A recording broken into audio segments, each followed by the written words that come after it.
Okay, I'll just show you how to delete a mobile from the Bluetooth audio system in this Volvo V40. So from any screen, we're on the CD at the moment, we go to telephone, click on telephone. It's searching for a phone. I don't want to do that, so I click exit. No phone connected. Click menu, then exit. That brings up the other menu. That's what we want. Then we turn this rotary control down to remove Bluetooth device, click OK.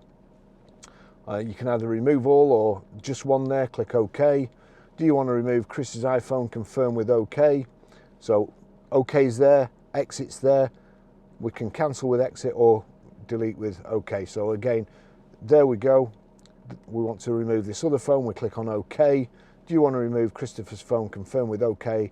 Cancel with exit, OK. Remove all, just turn up to remove all, click OK. Do you want to remove all paired devices? Confirm with OK. No paired devices, that's it, they've all gone.